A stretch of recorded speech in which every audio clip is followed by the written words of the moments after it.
From heading back into the fray to help out an old friend and his daughter, to narrating his life story as a young Jardani Jovovich of the Ruska Roma crime family, here are the 5 ways that Keanu Reeves can still return to the John Wick franchise. The first one's obvious, and it's John returning from the dead. Now, I know that Chapter 4 makes it very clear that he's dead and at peace. He's freed himself from the high table and can now rest easy next to his wife Helen. But Chapter 4 ended rather cryptically. The Bowery King and Winston stand near his grave and say their goodbyes to Baba Yaga, and King asks Winston whether John went to hell or heaven. The manager of the Continental responds with a casual smirk, suggesting that he might know more about John's whereabouts than he's letting on. And then there's John's dog, who very briefly looks off camera to a spot far away. Fans have speculated that the dog was able to catch a whiff of his owner's scent and saw that he was standing near the edge of the cemetery. I know that's a bit of a jump, but you can't blame the fans for hoping their favorite assassin's alive, right? So, assuming that John survived his duel and Winston helped him go into hiding, you can safely say that John's enjoying a well-deserved vacation somewhere far, far away from New York, or any location that's affiliated with the High Table. And if Chad Stahelski and Keanu Reeves decided that a 5th chapter needs to happen, they're going to need a really good reason to disturb Baba Yaga's peace. The most logical way to do that is to focus on the post-credits scene in Chapter 4. We saw Kane being approached by a vengeful Akira who swore that she'd find him and kill him if Wick didn't. And knowing Kane, he's going to be prepared for that. And he'll successfully dodge Akira's first attack. But he needs to protect his daughter, because Akira would go after her if she couldn't get to Kane.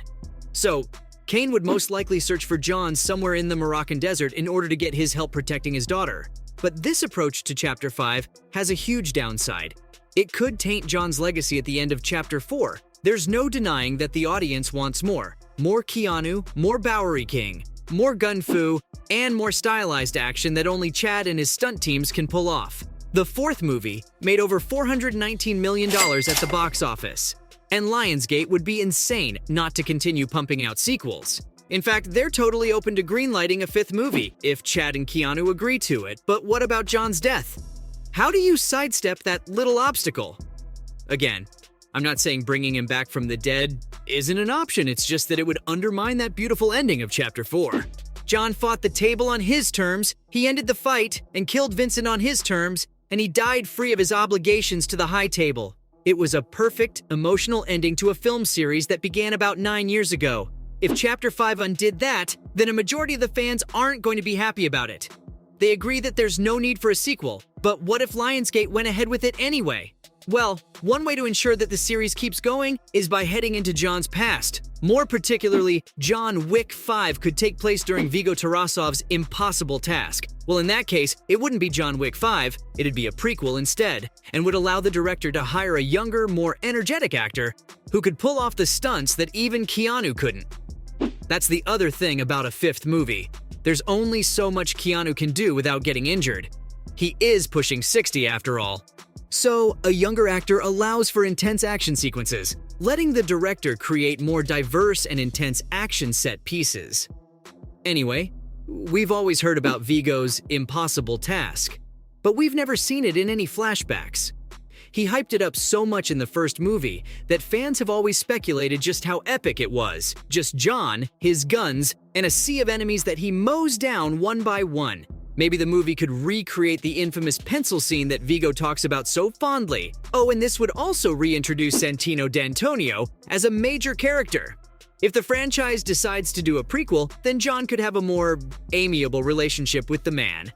He was the one who helped John with the impossible task, so this time he could appear as John's ally and friend.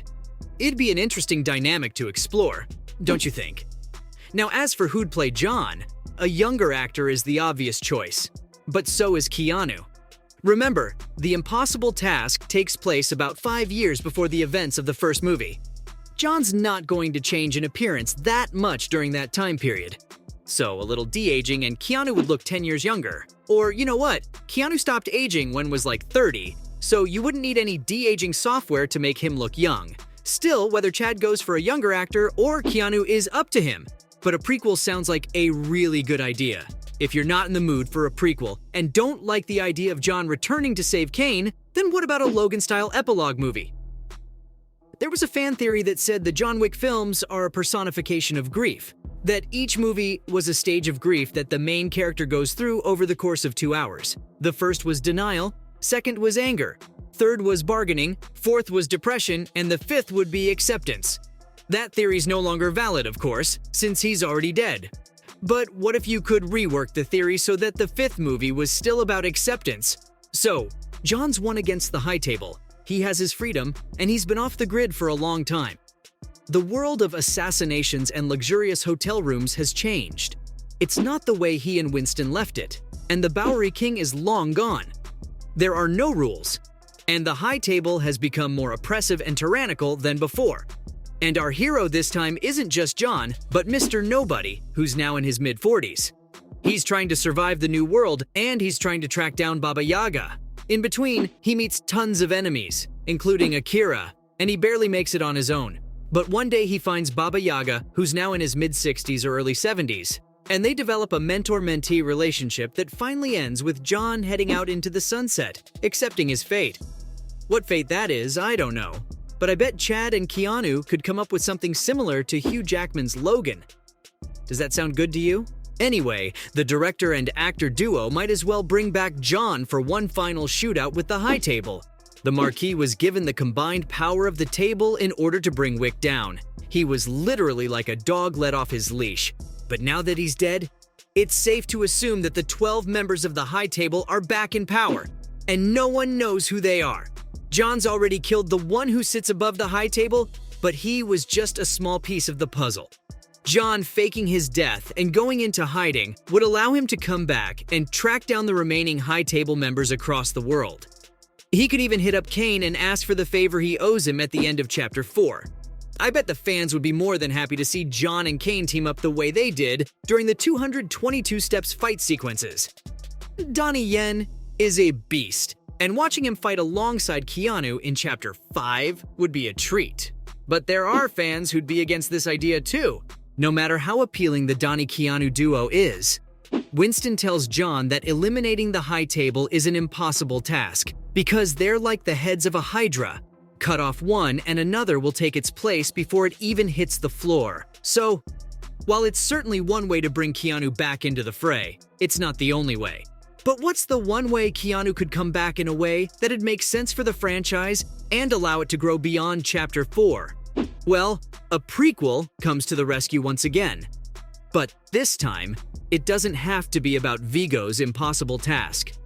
It could be an origin story about the Baba Yaga from the moment he was adopted by the Ruska-Roma family to the moment he became the most feared assassin in the world.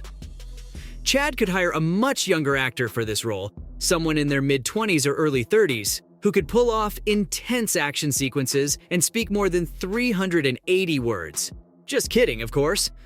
But yeah, now that the John Wick franchise is expanding into prequels, such as The Continental and Ballerina, it'd make sense to go for a John Wick sequel.